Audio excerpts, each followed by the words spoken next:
पद्म पुराण भूमिखंड अध्याय 34 में स्त्री के जिन 12 दिव्य गुणों का वर्णन आता है वे सारे के सारे सद्गुण सीता जी में थे। स्त्री का पहला सद्गुण है रूप। अपने रूप को साफ सुथरा और प्रसन्नवदन रखना चाहिए। कृत्रिमता, फैशन की गुलामी नहीं करनी चाहिए। सीता जी में दूसरा गुण था शील। शील माने लज्जा। स्त्री का आभूषण है लज्जा। तू तड़ाके की भाषा या फटाक से बोल देना नहीं, बेशर्मी नहीं।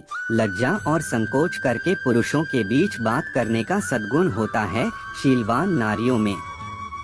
सीता जी में तीसरा सद्गुण था सत्य वचन। सीता जी सारगर्भित बोलती, सत्य बोलती, दूसरों को मान देने वाला बोलती और आप अमानी रहती थीं।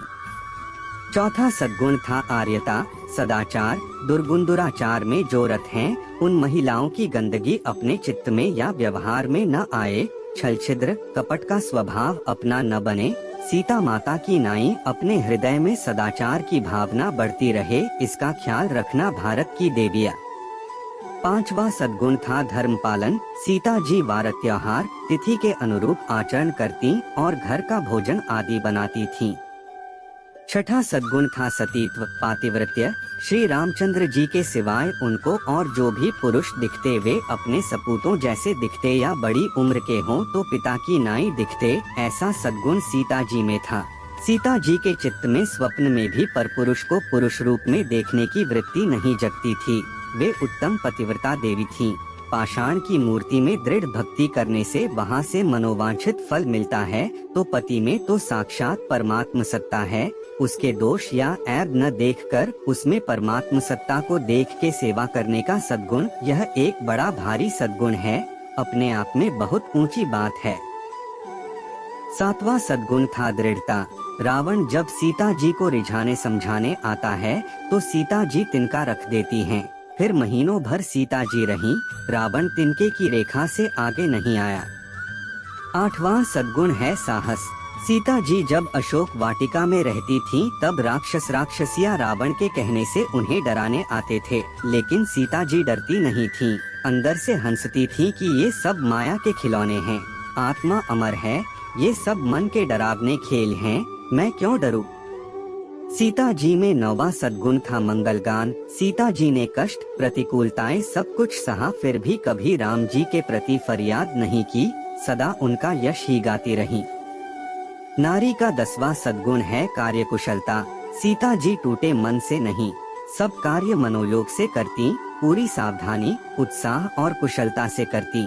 उनको न कर्मफल के भोग की कामना थी और न उनके जीवन में लापरवाही व पलायनवादिता थी। यद्यपि गृहर सेवक सेवकिनी, विपुल लदा सेवा विधि गुनी। निज कर गृह परिचर्या करई, रामचंद्र आयसु अनुसरी।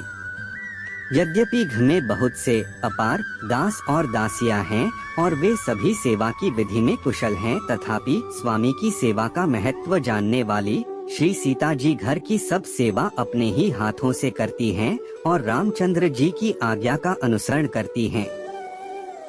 श्री रामचरित ओका.23.3। 11वां सद्गुण है पति के प्रति प्रेम भाव, अनुराग। सीता जी राम जी को प्रेम स्वरूप, ब्रह्म स्वरूप जानती थीं। सीता जी राम के चिंतन में राममय हो गयीं। अशोक वाटिका में सीता जी नजर कैद थीं। रावण ने उनको प्रलोभन दिए, डराके, छलकपट, धोखे से गुमराह करने की कोशिश की, फिर भी राम जी के प्रति असीम अनुराग के कारण सीता जी का मन एक क्षण भी फिसला नहीं।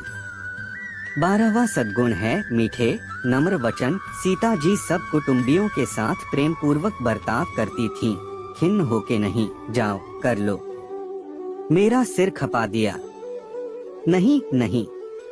सीता के देश की देवियों को यह बात शोभा नहीं देती है। अरे छोरे, मर जाओ। अरे मैं तो हैरान हो गई, परेशान हो गई, ऐसी वाणी का दुर्गुण भारत की देवियां क्यों अपने जीवन में लाएंगी। माँ सीता की नाई प्रेम पूर्वक बर्ताव करने का सद्गुण अपने में लाना चाहिए। सीता जी सास ससुर की सेवा स्नेह से करती थीं।